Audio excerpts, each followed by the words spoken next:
All right, everyone, it is Wednesday night. It is 7 o'clock. Y'all know what that is. It's Conversations with Cougars, and I'm so pleased to have a longtime classmate and friend from way back in the day, trainer extraordinaire, cross-country runner, Selwyn Lynn. Good evening, Selwyn. Thank you for joining us, bud. It's my pleasure. Well, guys, in the early to mid 80s, Selwyn was as involved in Northview sports as anybody on that campus. If he wasn't participating as an athlete, he was participating as a trainer and supporting all of the big main three sports at the time at Northview: basketball, football, and baseball. And Selwyn, I don't know if I ever asked you, did you have a favorite amongst the sports to be a trainer for? Let's see. That is a good question. Favorite. I don't think I really had a favorite. It was just being involved with all of it. Well, let's talk about being involved. What did it mean to be a trainer back in the day? That's a position that's evolved over the many years. When I think of a trainer, you're not keeping up with the equipment per se, but you're keeping up with the personnel. If they need taping or something a little bit less than maybe going to the hospital, you were there to help out. But share with us a little bit of your experiences about what it meant back then to be a trainer.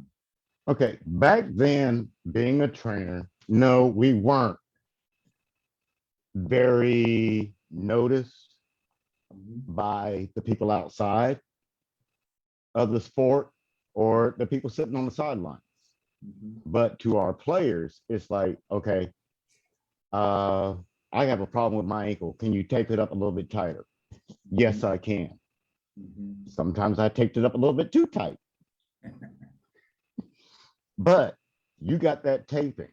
We made sure that our players were very well taken care of. That we knew what they had to do. We were their support team. They supported us. They trusted in us. And we made sure they just had it.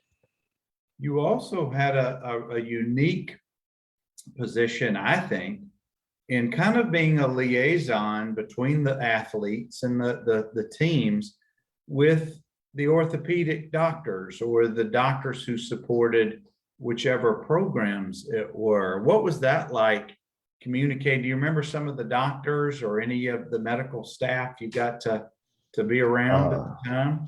Wow.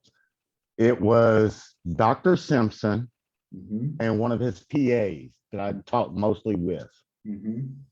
And I actually worked with Dr. Simpson after I got out of high school for a little while.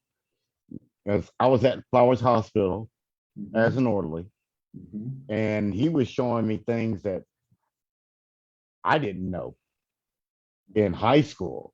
And it's like, man, I wish I knew this back then. Yeah. It was just enjoyable being able to move from high school to after high school, talking with the same people. And I think it was Dr. Simpson's son I trained to be an orderly. And he went on to be a doctor. That's interesting. Well, Selwyn, how did you get into becoming or doing the job of being a trainer in high school? How did that evolve to you doing that? That started out with Bubba Johnson. And Coach Parrish came to me one day and said, hey, how would you feel like being a trainer with us? I said, okay, I'll do it. What grade were you in at the time? The end of my freshman year was when I actually started doing it. And I missed the championship season for '83. I said, okay, I'm good with that. But can I be a part of another championship team? Yes, I can. Mhm. I said, so that's what I want to do. Let's see. So when you were with the class of 84, is that right? Yes, yes. And so who were some of the athletes, football players who were part of your grade? Uh, Woo Woo, Hmm. Leo, Blake Benj, uh, what was that big red-headed guy's name? Played first base also. Richard Shaughnessy. Yep. Also a pitcher. And Yeah. he, Yeah. last I saw of him, he had gone to Troy to be the strength coach. Hmm.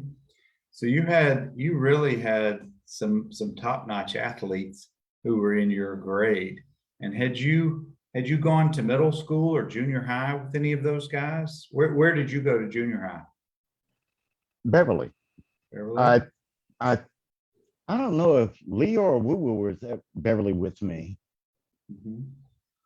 but there was a lot of guys that we played with Mhm. that I just knew from Southside Elementary. Oh, sure. Oh, wow. And Yeah. it was, we just came up together. Mhm. Which community? Where did you grow up? Uh, I started off, moved to Alabama in 74, lived on Burdishaw Street. Mhm. So I was in the Southside Elementary School area. Sure. And believe it or not, I saw Northview High School Mhm. since 1978, just walking out my back door. Is that right? Yes. Wow. Wow. So you really did. You grew up in the neighborhood and had the Cougar Spirit Oh, early on. yes. Speaking of Cougar Spirit, I want to welcome Coach Rick Cleveland. He says Selwyn, one of the most loyal and hardest working young men ever had the privilege to work with. Very high praise from Coach Cleveland, that's for sure. I would love to work with him again. I'm sure the feeling is mutual. And guys, I'm talking with Selwyn Lynn. Selwyn, an 84 graduate at Northview, was a huge sports fan and was an integral part for several years as a trainer on several of the teams. And it was throughout the whole year. But how did you go from football to basketball to baseball if there was an overlaps? Were you able to do two sports at one time, or did one have to wait? The way that went, because I wasn't the only one that was doing that. Henson also did the same thing. He did football, basketball, Mm-hmm. but I was doing all three Mm-hmm. and trying to run cross country. And if there was, fortunately for me, I don't think we actually overlapped a whole lot when it came game time. But practice wise, yeah, I had to kind of choose Well, where I was going to be. let's talk about a typical practice for you. Where were you? I guess where were they expecting to find you before practice? Let's say we got into sixth period, and a lot of guys had sixth period PE or started to come down before school was out. And let's say it's during the season, where could they find you if they needed to get taped up or needed some attention? I'd best be in the equipment room. If I wasn't in the equipment room, I wasn't there. Mhm. And I'm waiting on them. I'm fixing, like during football season, Mhm. I'm working on your helmet. If your helmet needed something done differently, okay, Mhm. we're gonna do it. If I gotta change out your face mask, I was in that equipment room doing it. If you need to be taped up, okay, holler at me. I'll put you on that table and I'll tape you up. Now you mentioned Coach Bubba Johnson helped you to get started. Talk about Bubba's influence. Oh, Bubba taught me a lot. His influence on me, actually, was his influence that got me he didn't get me fired, but it was his thinking and the way he taught me. Mhm. When you tell me I can't coach a guy, and I actually told a head coach, you're not a coach if you can't coach a guy, Mhm. all because the way he holds a bat. Your job is to work with him, show him, even though he holds a bat differently than what most people would or what you would like, Mhm. okay, you got to work with him.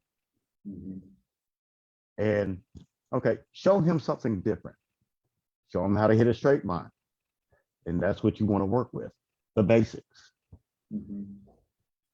Well, so when it's the personalities of high school athletes, regardless of the sport, can be a fickle bunch at times. You know, they've got big personalities. They're very sure of themselves most of the time. But when you go from football to basketball to baseball, it's a different mindset depending on the sport, which at times might mean that you have an interaction different with, say, one of the football players than you do basketball or baseball. And I know you back in the day were just kind of one of the guys who rolled with the punches and were just always there and in the mix. But at times, did you find it difficult dealing with basketball players versus baseball or football, or was it just all kind of the same for you, just different seasons? It was all the same because a lot of the people that you were with during football season, you were with them in basketball season. Mm-hmm. Some of them you were with them in baseball season. Yeah. Some of them you ran track with. Mm-hmm. So you just got along with them, and we just mixed in, and we just flowed with the seasons. Well, let's talk a little bit about cross country. What drew you to running cross country? What time of the year? Do you have any vivid memories of meets or Coach Griffin or any of your track names? I remember one meet, Coach Griffin put me in, had me run was up around Eufaula. And the tail end, I wasn't the fastest runner. Not when it came to cross country. I wasn't the fastest runner.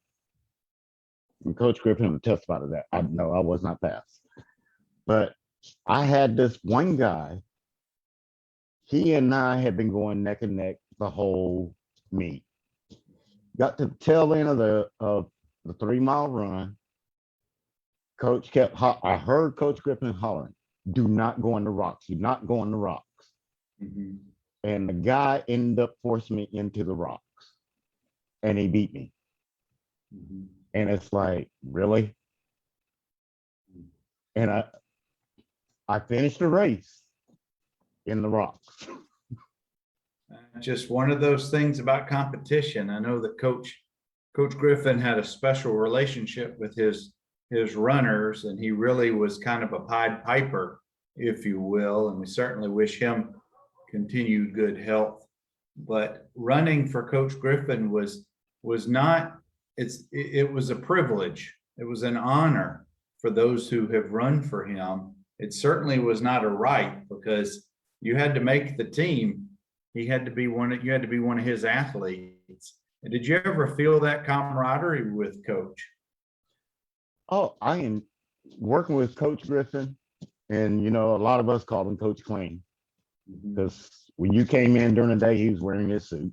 Mm-hmm. And his teachings, and you knew if you were on the team, he wanted you there. Mm-hmm. And he would tell you, you're not going to make it. Mm-hmm. And he said, you might want to choose something else. And Selwyn, which years did you run cross country? I ran my freshman, sophomore, and junior year. Mm-hmm. And I think I may have went one meet during my senior year. Mm-hmm.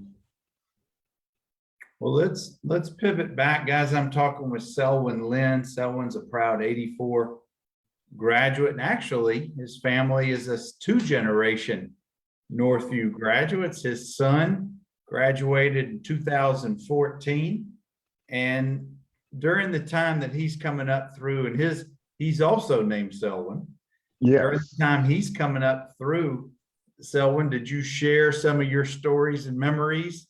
Did he just kind of roll his eyes, or did he take it in and appreciate what you went through? He wanted to do the same thing I did when he got there. Mm-hmm. And I told him, I said, look, show me the grades. I'll let you do it. Mm-hmm. You can't show me the grades? No. Mm-hmm. I said, because I'd rather embarrass you now than you get embarrassed later. I said, because it's like this. You don't carry a C average, you can't do it. You go below that C average, you're out. Well, speaking of one of the fine institutions at Northview over the years was obviously Miss Shirley C. And she says to tell you hello and says, Coach Griffin always wore a three-piece suit. She remembers that fondly. Selwyn, was there anybody who knew the school back in the day better than Shirley C? No. Only person I can see come close would be Miss Wheelers. Close, but probably not as close. Yes. Well, Selwyn, let's back up a little bit to training and helping out with the football program.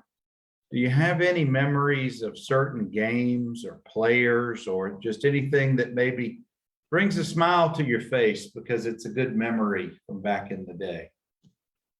I watched Larry Roberts break the field goal record. And I think it was a 55-yarder. And that was before I became a trainer. It was in the playoffs in '83. And let's see, what else was it? Such a pure athlete.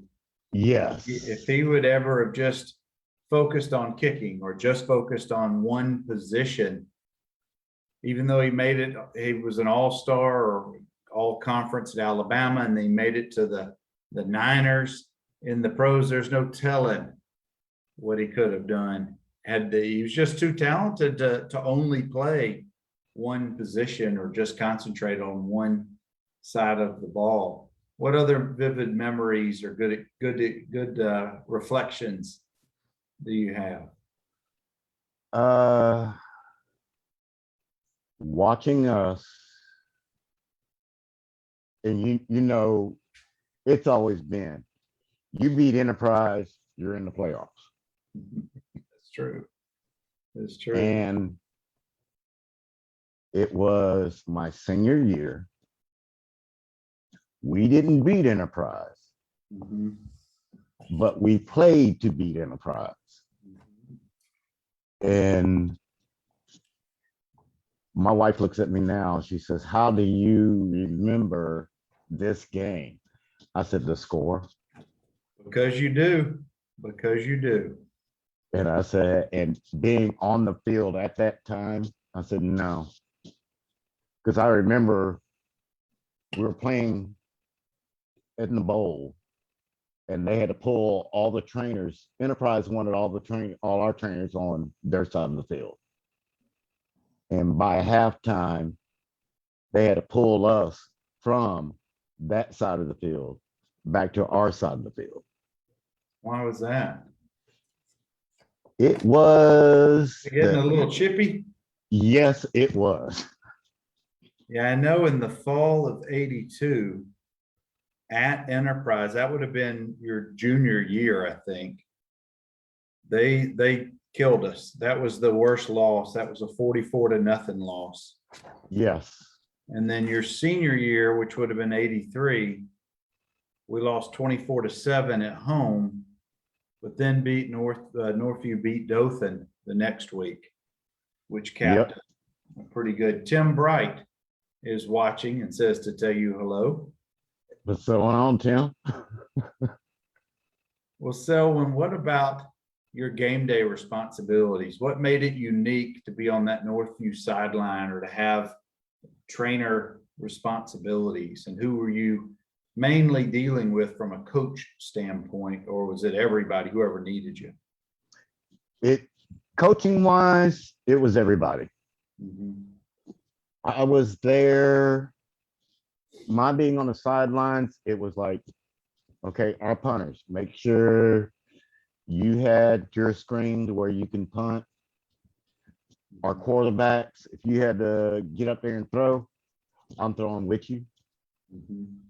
If come game day, you needed, may have had a sprained ankle Mhm. and just need to be taped up a little bit tightly. And I believe it was me and Henson mainly did a lot of the taping during that time. Mhm. Yeah. And it was just taking care of the players.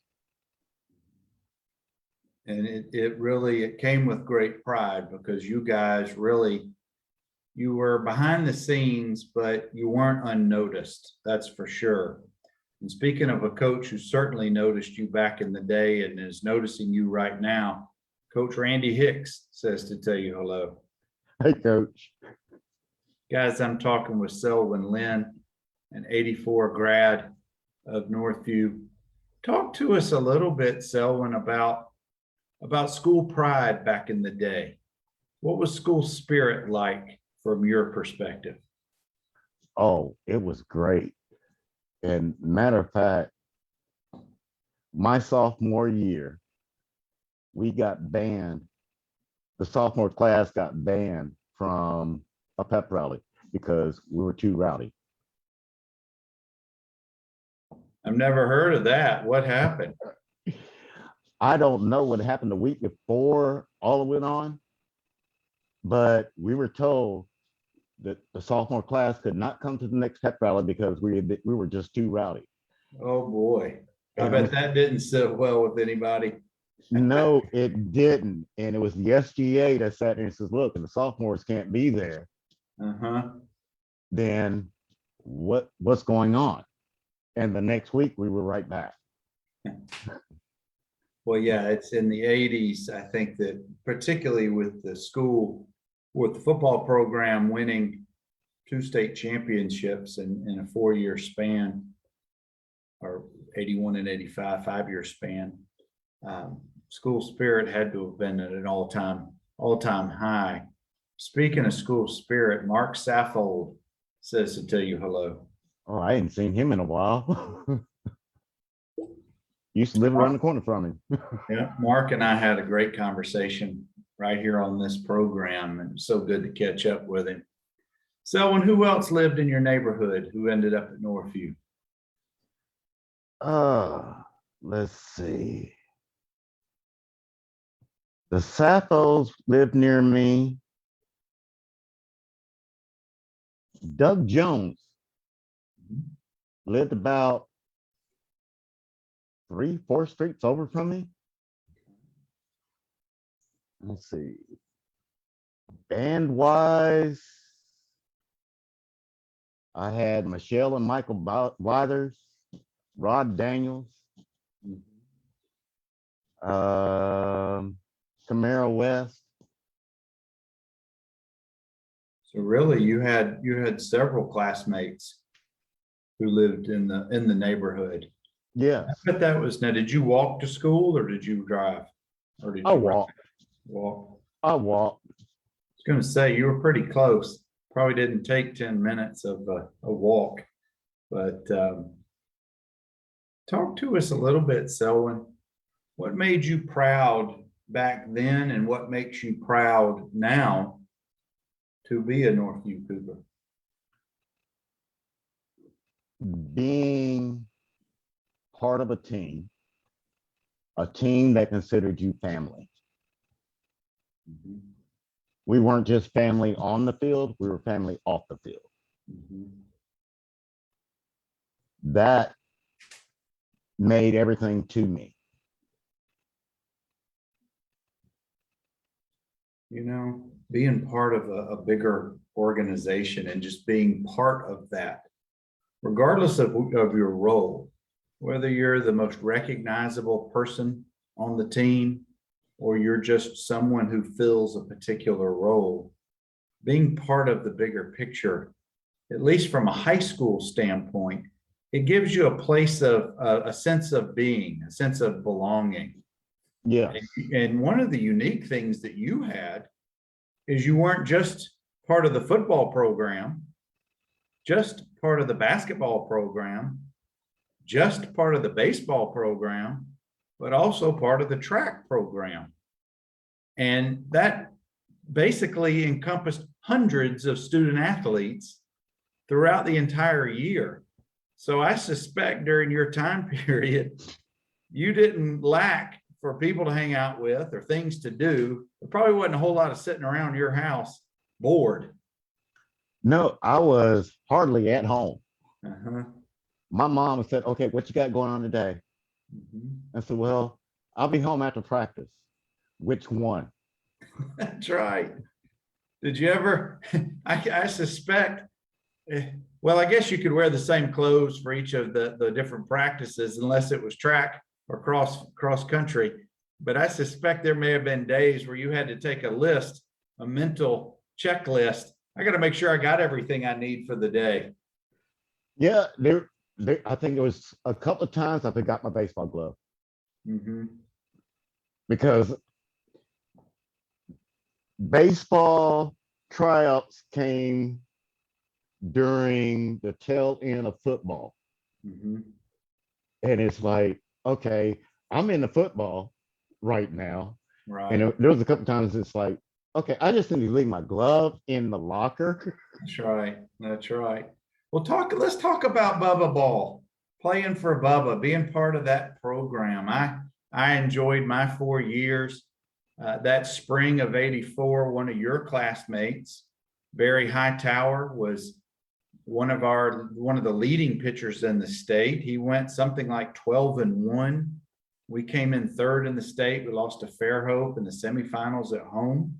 Barry ends up getting drafted by the Mets and plays professional ball. That was exciting times. We hosted Fairhope. Unfortunately, we didn't win 2 out of 3 to go on to the state finals, but there were literally hundreds of people at Northcutt Field. And I still have vivid memories all those years ago, particularly because I broke my arm, but that's another story. But what were your thoughts about playing for Bubba, being part of Bubba's baseball program?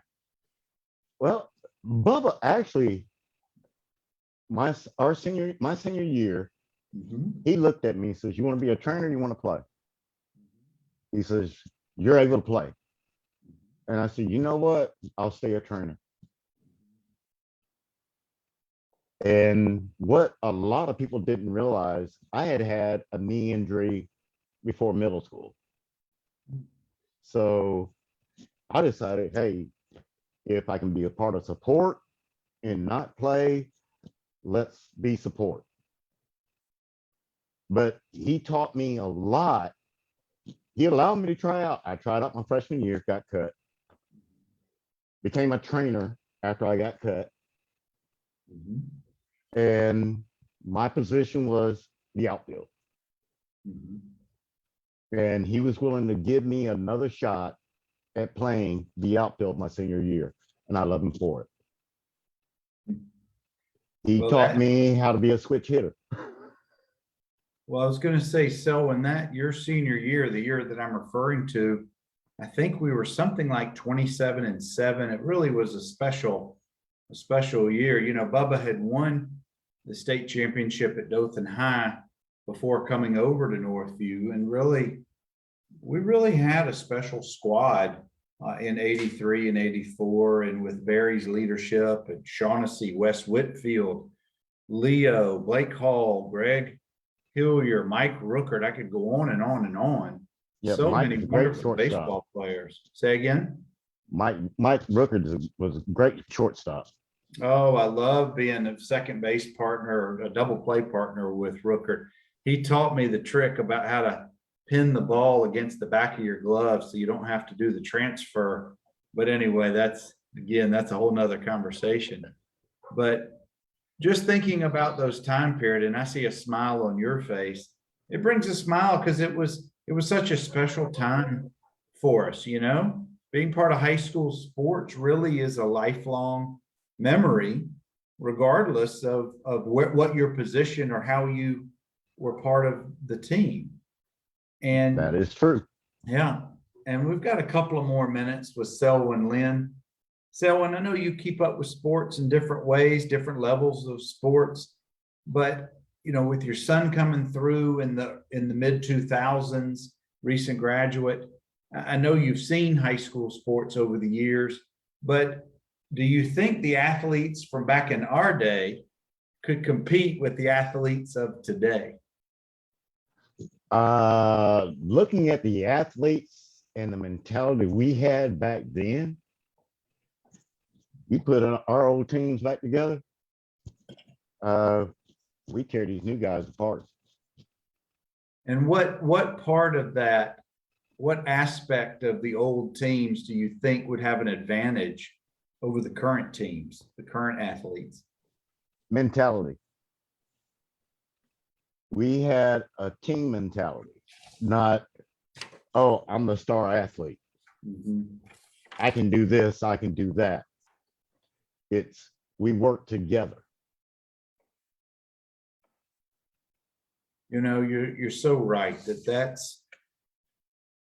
there was no such thing back in the day of branding yourself on social media like high school kids can do. It was, and I say this all the time, but it makes me feel like I'm an old dude. It was simpler back then. No internet, no cell phones. You know, we just went from sport to sport, like you did, sport to sport. And it just seemed like it was just a different, but the generation before us probably feels the same way about their time period. Yes, Do you enjoy sports now?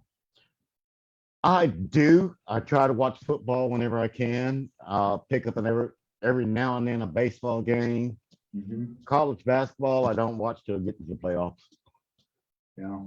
You know, one of the things, I went to a high school football game last couple of years pre-COVID that really I had never seen before. I knew they did it at Northview. I saw it one time there, is having pregame DJ in the end zone or right off of the field to get the student body pumped up, to get the players pumped up. I don't remember having that back in our day. I remember the band being so creative and so very good, but Yep, not that's a what we have a pregame band DJ. for. Say again? That's what we had a band for. That's right. That's right. Well, Selwyn, as we come to a close, and I sure appreciate you taking some time and running through some of your Northview memories. Before we get out of here, I always like to ask, did you have any favorite classes or teachers or parts of the school that really were favorites of yours from your time there? I loved history. I loved my history. Mhm. Didn't care for math, but I loved history. So did you take Mr. Helms for classes? I didn't get Mr. Helms. I had Miss Wheelis, Mhm. Mhm. and it was our senior year. She showed a film on Patton, and we had the athletic department was doing something out on the football field. And I said, hey, they need me out on the field. Is it cool if I go? And she says, okay, who are you going to get your notes from? And I just gave her the name of a guy that wasn't even taking notes. And she says, you do know my makeup test is going to be bad. I said, yes, ma'am, I do, but I can take it. I took the test. I missed one question on the test, no notes. And I looked at her, I said, you got that question wrong. I got that question right. And she says, why, how you figured? I said, I was there. And she says, huh? I said, I was there. I was standing right next to Patton. That's how come I know I got that one right. Get out my classroom. Well, it really showed your love of history, that's for sure. Well, Selwyn, I can't thank you enough, bud, for running through your journey with us for a little time tonight. I really appreciate you spending some time with us. I enjoyed it. Very good. Well, guys, this is why I do this each Wednesday night. We're trying to share a little bit of the oral history of the Northview Cougars program. We've got a whole bunch of folks lined up coming up in the next several weeks. I actually have a couple of surprises that I'm keeping under wraps, and you guys will find out when it's time. But again, thank you, Selwyn. You guys continue to be safe. Have a good week. Be safe. See you next week.